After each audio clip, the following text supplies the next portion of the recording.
Welcome to today's edition of Inside AB, and we are talking about Uber's Middle East expansion plans. I'm Jeremy Lawrence, and I'm joined today by Bernd de Boosman.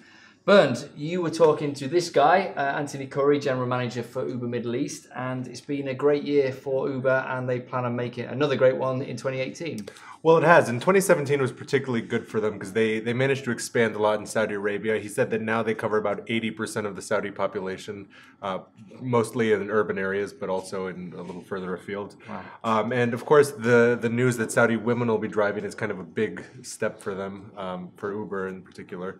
Okay, let's talk about that because that is really big. Obviously half the population can suddenly drive. It's a big population. What are they doing about that? Well, it's interesting because I think when the announcement first came up, a lot of people assumed that this would be bad for Uber because now a lot of women who were taking Ubers or being driven somewhere obviously can now drive themselves. But he said it's really an opportunity for Uber. And just today, actually, they pledged 1 million Saudi riyals to support women driving in the kingdom. They want to give them affordable transportation. They want to increase access to the Uber platform and economic opportunities from being an Uber driver as well. And earlier they had announced they'll be launching a women's support center in Saudi Arabia, which will kind of help facilitate the whole process, getting licenses, learning to drive, learning the Uber platform, how it works, how to make money off it. Also offering them finance as well. Of course, yeah, and helping them get the car, which is the vital, the key part of being an Uber driver, obviously. So that's, it's quite a significant moment for them and for Saudi Arabia. So they intend to have female drivers with their licenses, with their cars, with their apps, ready to go the day that Saudi women are allowed to drive. Yeah, shortly before Saudi women can begin applying for licenses, which is supposed to be in summer of this year, they'll start registering Saudi women as drivers. So then, as soon as they start getting their licenses, they can hit the roads and start picking up passengers. Okay, so we're talking about what could have been a big setback to their business actually looks like being a boom. Quite a boom, because he also said there's a large number of Saudi women who are quite conservative and they would prefer to be driven by other women. So that opens up a whole different set of customers than they didn't have previously, I think. Okay, that's fantastic. So let's go back to Dubai. Obviously, they've had good success here. I think 80% of the population in the UAE now served by Uber, but they're also looking to head to Expo. Yeah, it's interesting because, of course, Dubai is going to expand quite a bit by 2020.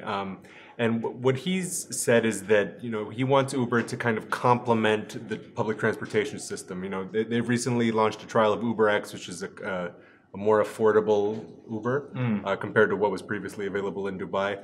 But he said it's not to compete with RTA and it's not to compete with the metro and the tram, for example.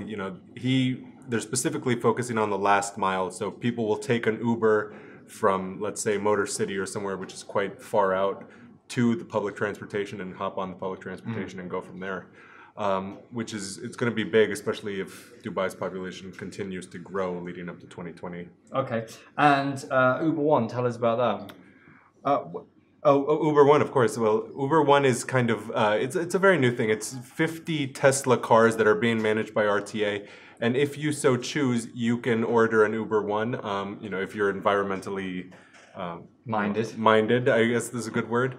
And he said it's had a lot of great reception from Dubai residents. Dubai has set forth green goals for the future. Vision 2020 goals, of course. And this is all part of that. But also, he said a lot of consumers now are kind of expecting that as part of the service. Okay, so you've got these right from UberX, which is the more budget, right through to Uber One, which is the more premium service. So they're really going the whole gamut. Yeah, so what they want is for there to be something for everyone, both in the UAE and in Saudi Arabia. Okay, so let's just wrap up by looking ahead. Khoury, I believe, said he wants to double down on their targets for next year. Yeah, so essentially he said that continue looking at how they're going to cater to this new market of women in Saudi Arabia, how they're going to keep pushing UberX, the affordable Uber here in Dubai.